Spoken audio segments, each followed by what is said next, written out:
Think about the clothes you're wearing, the food you're eating, or even the furniture in your home. There is a story and history associated with every product you've ever bought. Unfortunately, sometimes the workers who make your products are subjected to terrible working conditions, are not treated fairly, or the manufacturing process is harmful to the environment. There are many forms of modern slavery and damaging production methods, but it's up to us, industry leaders and the consumers themselves, to take a stand so that we can contribute to a healthier planet and to changing the lives of everyone involved across the global supply chains for the better. Ethical Trade Alliance enables buyers to make informed choices on all of the products they purchase.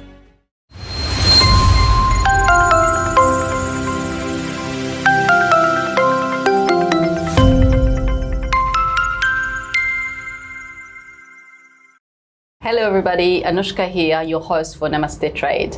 And today we're going to talk tech. My first guest is Michael Maher, CEO and co-founder of OnePassport. Welcome, Michael. Great to be here. Good to have you. So Michael, tell us about you. I know there's lots before OnePassport. I studied Japanese in school and took a gap year and went to Japan. And I fell in love with being able to build things and working in other cultures. So when I came back to Australia, I wanted to help that education and especially the international focus. So I ended up working with aged care providers, a lot of international workers, and that niched into the technology piece where we are now with helping people move around. People mobility is what I really like. So OnePassport is a passport we travel with. What does OnePassport do? So OnePassport, the technical one is it's an app that allows people or transient people, to easily access highly regulated environments. So we focus in three key areas. One is workforce, so credentialing a doctor so they can move between hospitals. Same with nurses, aged care workers, truck drivers, etc. Next is international students, being able to travel cross country to go and study.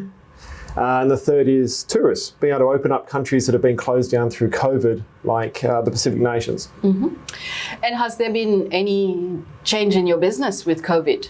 COVID has focused the world's attention on compliance, and people mobility.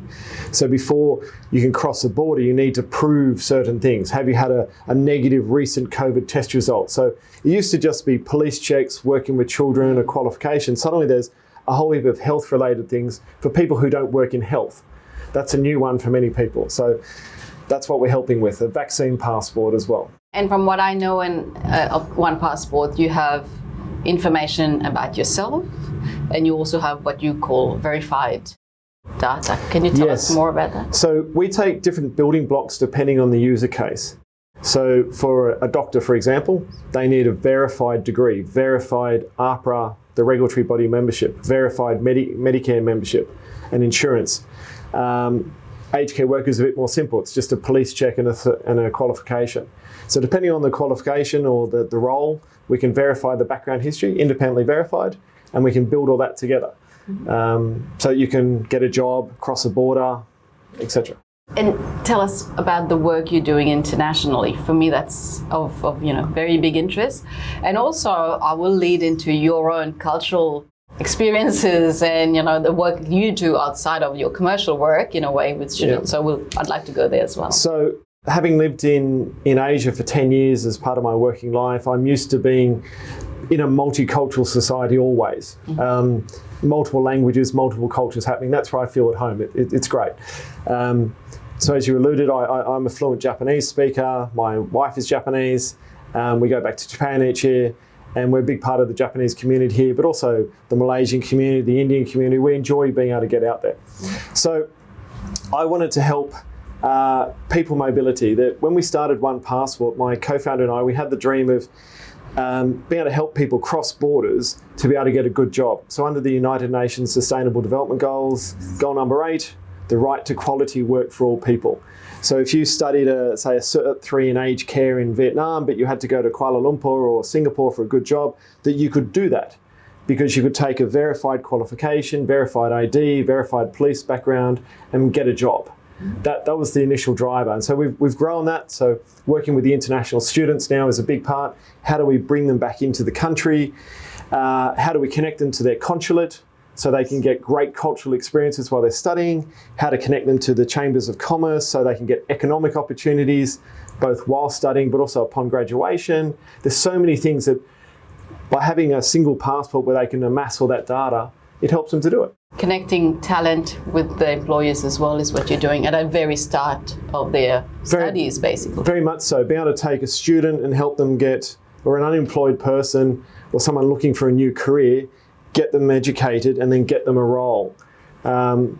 So we can help to move them faster because we can get all that information along the way, verified along the way. So it means they can get internships, practical placements, depending on their role, much faster. So they get those employment outcomes faster. Excellent. Now, focusing on one country outside of Australia, I know you're doing some great work in the region. Yep. Tell us more about that. Well, to me, the biggest focus outside is new to me. It's not Asia for once. It's the Pacific nations. A lot of the Pacific countries, they don't have the healthcare infrastructure. So when COVID happened, they locked down the borders because if they had an outbreak, they didn't have enough doctors, ventilators, etc. to be able to handle it. Which means there's a whole lot of people who survive off tourism, money, trade, etc., let alone humanitarian deployments. There's been 2 cyclones go through the Pacific recently. They've all been closed to that. So we're helping to open up countries now by having pre-departure information that you have to fill in before you can go to, say, Vanuatu or Solomon Islands. That's great. That is very soul-fulfilling. And that's all happening, live and all this year. So in a way. Oh, in the last 3-4 months. Yeah. Okay, great. It never stops. We call it indefinite innovation. People come to us and go, we've got this problem. How can you help solve it? And we game it and we create it. Yeah. Fantastic. And of course, looking at a country like India. Yes. Where do you see the potential if someone is listening to us from India and say, oh, this is a technology that could be adding value to my work, to my industry? Where would those be? Well, again, the basis of OnePassport is all about people mobility. And India, with such both a large population, but such a young population, whenever I go to a hotel across Asia, chances are it's an Indian general manager. The talent pool is just so large that I think helping them to get around those roles around the world is the key part. So being able to give them one place where they can store all their career-related information, get it verified, and then be able to share that so they can go for those jobs is a big part. Bringing them to Australia, but also helping to go to other countries as well. And in your own team, now I'm going to go to you. In your own team, do you work with anyone internationally? My team come from all over the world, which is great. Sri Lankan, Indian, Indonesian, Chinese, Filipino, Eastern European, Belarus. It's a really diverse team, which makes really interesting. We celebrate everybody's national days. Gathering for end of year parties is very interesting because we've got the vegetarians, we've got the no alcohol. It's much cheaper than having all the Aussies because half the team don't drink alcohol. It's wonderful. But it really makes it interesting. Even like we've got 2 Indians right now. One comes from Mumbai and one comes from Punjab. So different languages, different cultures, even though they're both Indian, which grows all of our knowledge, which is great. And, being in tech, I think what I wanted to get to is that importance of the people behind those tech. So, if you were to give us any message on what has worked for you when you think trade across borders or across cultures? We're in a global economy. So as you're finishing school and looking for your career, you're not competing with the guy down the street, you're competing with someone across the world. So you have to think differently. And tech is a great place. As I said, we've got international workers here in Australia, but we've also got other people who work for us around the world, all on a team based in Melbourne, Australia. It's a whole new world order out there. You've got to get used to it. Think differently. Yeah. Well, thank you, Michael. Thank you. And thank you to all our viewers, and stay tuned for our next guest. Think about the clothes you're wearing, the food you're eating, or even the furniture in your home. There is a story and history associated with every product you've ever bought. Unfortunately, sometimes the workers who make your products are subjected to terrible working conditions, are not treated fairly, or the manufacturing process is harmful to the environment.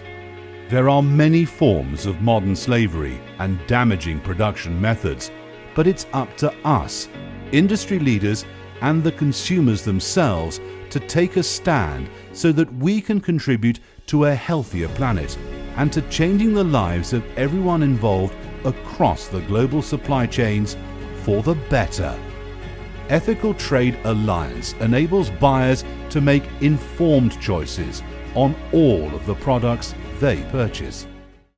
Hello everyone, welcome back. Anoushka here, your host for Namaste Trade. And we have our second guest about talking tech in the studio with us, Mr. Alok Kulkarni, CEO and co-founder of Cyara. Cyara is a customer experience assurance tech business. I'll leave it to you to tell us about Cyara and about yourself. Thanks, Anoushka. And firstly, thank you so much for having me on your show. It's very exciting to be on the other side. So just about Cyara, we are a software assurance platform for contact center technology. So what we do is help customers make sure that their contact center customer experience is working reliably. And it's a company that I helped co-found in 2006 in Australia.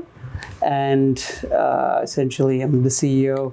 And we took the company from a local company to being a global brand and a global brand. So now we have about 185 odd people around the world. And we took funding in about 2015, and we moved headquarters to Silicon Valley. Okay. And essentially what we do is help large enterprise customers manage their contact center so that when customers call in, they get a reliable service. Mm-hmm. And you assure that service throughout. Yes, we assure it throughout. So what's happened is, as you know, contact center or customer experience is changing so rapidly with AI, with the ability to engage with your mobile phone, with apps, and the ability to, still contact call centers using the phone or the web and so forth. So there's many ways customers choose to contact enterprises, and this makes it very complex, and there's new changes coming every day. So they need a testing capability and a monitoring capability that makes sure that they're able to roll out these changes in an automated way, and essentially monitor it so that they're able to deliver an experience that the customer is expecting. Excellent. So you would be a success story of an Australian business that has gone global. And now you are in the States, in the UK, in India, and you're working, tell us some of the brands you work with.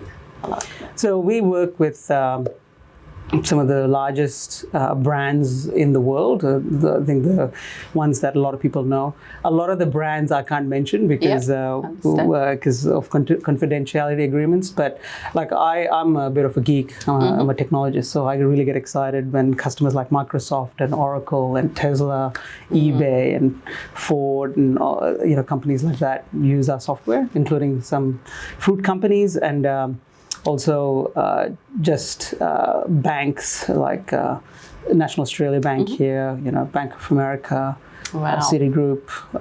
So it's largely brands that have a large B2C presence and who do business digitally. So that's really the group that you help the most. Large brands, B2C. We should call you when we need to improve customer service. Customer experience probably is more, there's a difference, and I think that's the shift. So when you got into this, what were the gaps that you saw in the market? Yeah, so the big gap that I saw was in the past, you could just buy technology for the contact center in a box, right? And you'd plug it into your system, the factory would test it, and everything would be fine. We went from that to more of an open systems environment where you could buy your hardware from one vendor, you could buy your software from the other vendor, and essentially nobody could then test that combination before they brought out to customers. So obviously there was benefit in terms of cost and manageability by buying best of brand, but you lost somebody having to essentially test the whole platform to make sure it was going to work. So that was what was missing. And the other thing that happened was everything started moving to the cloud. So essentially that's when the idea for Cyara came to me. It's like, if you could generate interactions from the cloud to represent the customer, and you help customers test, enterprises test this technology stack that they have with whatever applications that they have on top, without them having to essentially go to each vendor and get it tested separately, then it would work, right? And there was nothing like that in the market at the time. So that's what we built. True entrepreneur solving real problems. Yeah, we try.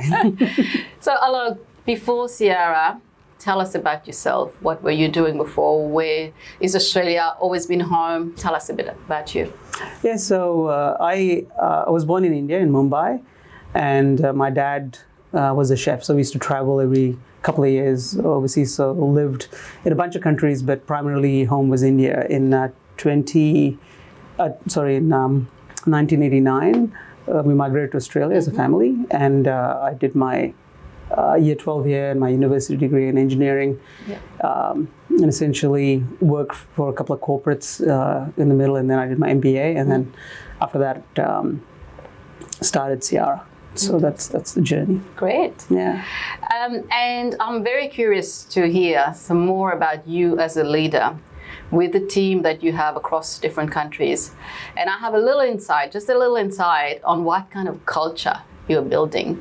So tell us more, and I think this is really very relevant now with talent that is moving, and plus this year has really made all of us work virtually. So overnight we've got access to a talent pool that is global. What are you doing that is driving the culture within Cyara? So I always say to my team, all the way in the technology business, we're a people company. So as you know, in enterprises, you deal with people, and even internally, I like to see the Cyara family as my extended family. So we try to bring those principles at work. So it's about having fun, being united as a team, and helping each other. So this constantly innovating, making sure you stay humble, because quite often ego gets to the best of us, and so it's important to stay humble. It's important to be passionate about the customers, because they are essentially driving business for us.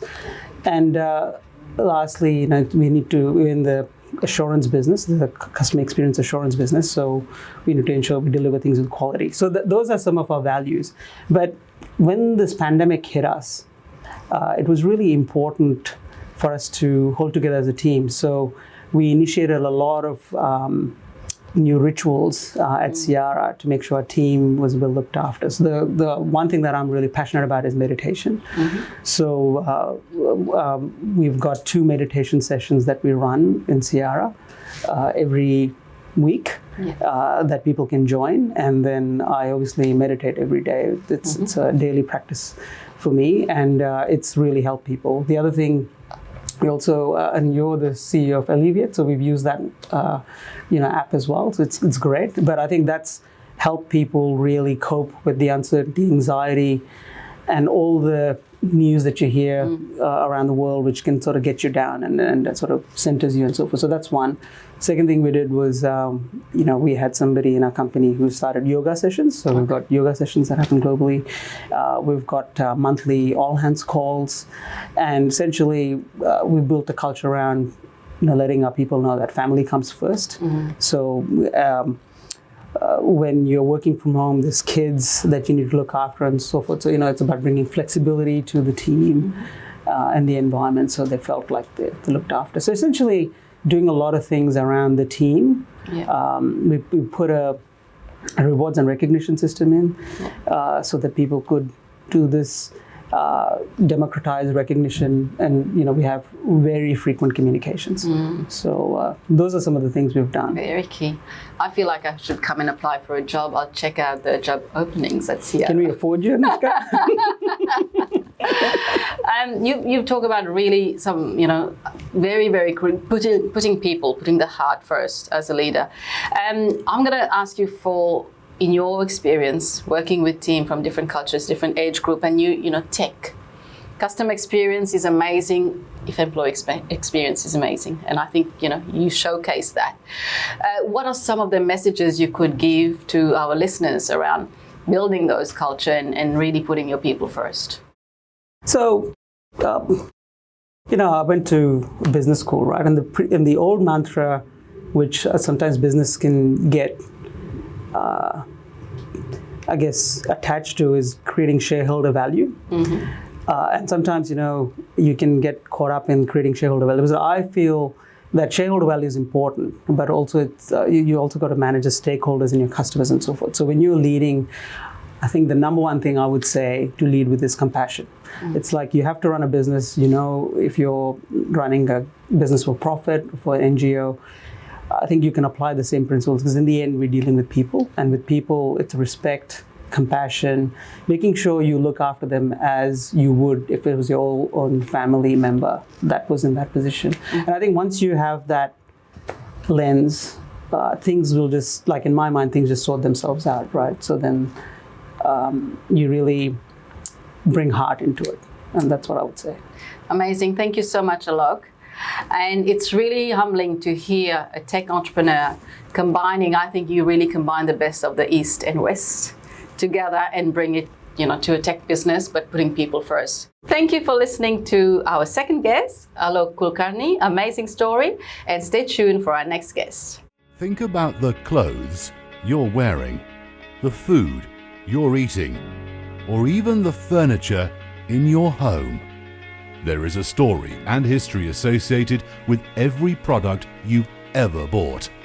Unfortunately, sometimes the workers who make your products are subjected to terrible working conditions, are not treated fairly, or the manufacturing process is harmful to the environment. There are many forms of modern slavery and damaging production methods, but it's up to us, industry leaders and the consumers themselves, to take a stand so that we can contribute to a healthier planet and to changing the lives of everyone involved across the global supply chains for the better. Ethical Trade Alliance enables buyers to make informed choices on all of the products they purchase. Welcome back to Namaste Trade. Anoushka here, your host. We're talking tech in this segment, and my third guest is Carl Mohan, a fintech leader and also GM of Neum for Australia and New Zealand. Welcome, Carl. Hello, Anoushka. How are you? Good, thank you. Good to have you in studio virtually, as we do a lot these days. So, Carl, tell us about yourself, about Neum. I'm also always very interested in personal stories. So, tell us about you. Maybe I'll start with my own personal journey and how I got to Neum to start with. So, I started off my career in consulting back in New Zealand, Malaysian-born, as many Indian origin folks, sought out better opportunities elsewhere and moved to New Zealand. And over the years, got involved in technology. So I was a technology consultant for Deloitte and built through my reputation in technology, started working for a bank and realized at that time that banks were moving a little bit slower than what was happening in the market in terms of disruption, digitization. And this was back in 2013, 14 in Australia, and started to focus a lot more in pioneering the space, especially for the bank that I worked for at that time, to start partnering with some of the fintechs that were coming along. And over the years, built a lot of the relationships, including the founder for Neum, who is Indian of Indian origin, and who's living in Singapore at the moment, and joined them beginning of this year. Okay, so is it a new business, Neum? They've been around since 2005, 2014 and have been growing the business across multiple jurisdictions. And today, Niem operates in over 41 countries. We are one of the fastest growing fintechs globally.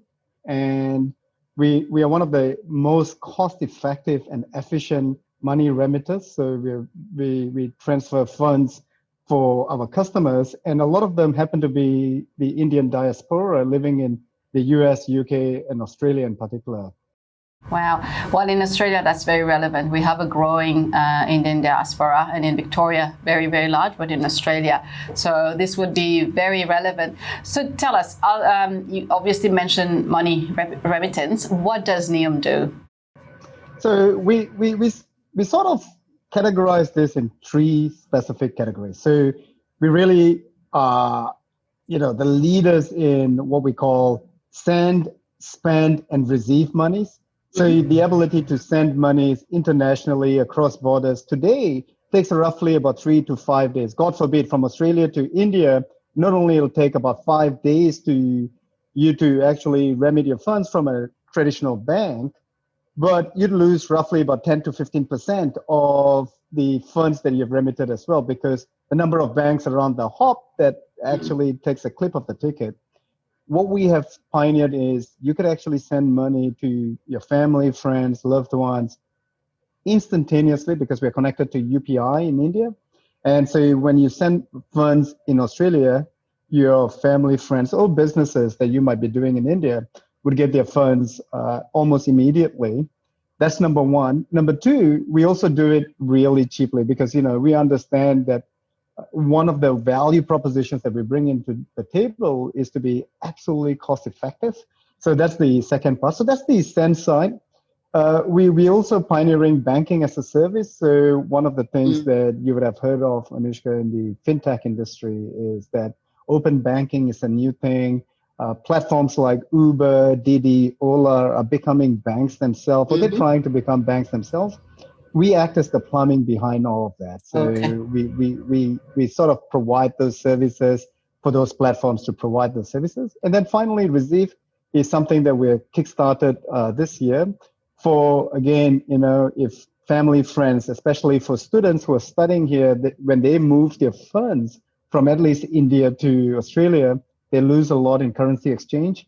And what we're doing is we're enabling them to actually move their funds almost instantaneously and also retain as much value as they can.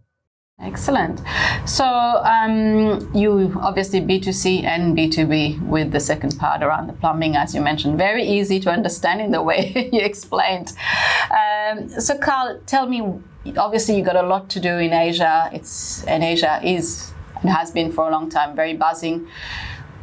Sometimes not necessarily for the right news, but it is extremely busy and buzzing. What are some of the trends that you're seeing?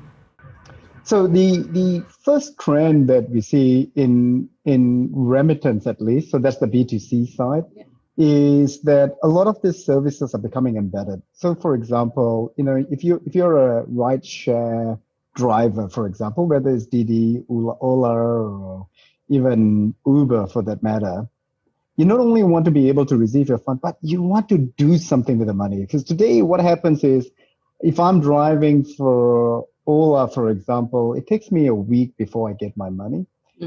What we are pioneering, or at least we see the trends happening, is a lot of the financial services are being embedded into these apps. So if you're a driver, you get your money immediately. And not only that, you can remit the funds internationally, let's say back to India, Sri Lanka, Pakistan, Malaysia, Singapore, whichever countries that you reside from. And if you think about it, Anoushka, majority of drivers, delivery people who are working in the gig economy happen to be migrants. It's just because it is the fastest, easiest way for them to get into the economic cycle. And what's happening is a lot of these platforms recognize that, and we see that happening again and again internationally, and especially in the region in Asia. Of course, the next big thing is that we are seeing a lot of talk about is Of course, cryptocurrencies are big. The banks in the region are getting into it. Investing in cryptocurrencies is going to be big. China's introducing their own currency, which is a digital currency, and all the other banks will follow suit. That's the second trend. And finally, the third trend that I think is going to be crucial and game-changing is, people taking ownership of their finances. So today, I trust my bank to manage that, or I trust a third party to do that. And what we're seeing is, with personal finance management platforms, especially pioneered by some of the neobanks, they're bringing that control back to the user or business. And then once you layer in, I'm using buzzwords here, it's like AI and machine learning to actually help that decision making. I think that's where we're going to see huge amounts of innovation and trends coming up in the next 5 years. And that's a big shift in behavior of consumers. And as a result, even in the way we would look to our banks for what we need and trust. I mean, in so many ways, lawyers and banks, we have them because we have to have them. If we had another option, we probably wouldn't, Very few people love their banks in that sense. And I think a lot of times, if I look at my parents, for example, my dad still doesn't trust the banking system because he came from an era where banks were not, they were trustworthy, but not to the point where you really completely trust them. So he still maintains a passbook. He still walks into the branch to get his term deposit rolled over, printed on his passbook, just because he doesn't trust internet banking, right? He doesn't trust the digital world completely. Then you contrast that to someone like my son. He's a 16-year-old lad. The concept of privacy doesn't exist with him. He's on all social media platforms, and if there was a new incentive program that someone's giving them reward points, a reward token, he's signing up immediately, totally disregarding the loss of privacy. So I think you're going to get this generational gap, and people who bridge that, they're going to be really good. Or alternatively, because of the cost of technology has declined so much and everything is being processed through the cloud, you can find segments in niches, right? So someone who's only catering to 16-year-olds, for example, could set up a neobank or a digital platform just catering for 16-year-olds. And someone else could do that for a 65-year-old, whatever segment they want, and not actually lay up the capital requirements as a big bank would. Well, if you were to give our listeners a comment to finish off, what are some of the things that we should be looking out, be it as a consumer or a business, based on your experience in your industry? Totally. So I'll take from a consumer perspective, especially as a international money remitter and one that has specialized in it. So NIAM, we've actually pioneered this space from remittance between multiple countries back to India. Shop around and don't take the price that the bank gives you. I would encourage them to use NIAM, but that's just me promoting my company. The second thing I feel is taking control of financial management. Even if you spend some time understanding your finances, it's going to be crucial. That's going to be the second key takeaway that I'll provide to your listeners or audience. And finally, I think cryptocurrencies are here to stay. That's my take. I know it's a very polarizing topic, Anoushka. Yes. But it's not as an investment class, but I think if you could actually keep, if you're going to go on a date night, for example, maybe skip the date night and, invest that money, either in 10 years time, that's going to return you 100% or 1,000%. Oh, you lost it completely. And then you can tell your loved one, hey, sorry about the date night that we missed, right? So I think if you have that mindset, you're going to learn something about it. It's not going to become alien, and then you're going to ride the trends. Fantastic. Thank you so much, Carl. This was wonderful.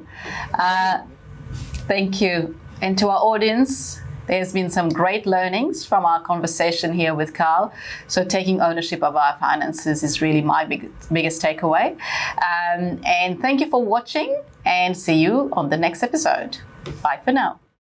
Think about the clothes you're wearing, the food you're eating, or even the furniture in your home. There is a story and history associated with every product you've ever bought. Unfortunately, sometimes the workers who make your products are subjected to terrible working conditions, are not treated fairly, or the manufacturing process is harmful to the environment. There are many forms of modern slavery and damaging production methods, but it's up to us, industry leaders and the consumers themselves, to take a stand so that we can contribute to a healthier planet and to changing the lives of everyone involved across the global supply chains for the better. Ethical Trade Alliance enables buyers to make informed choices on all of the products they purchase.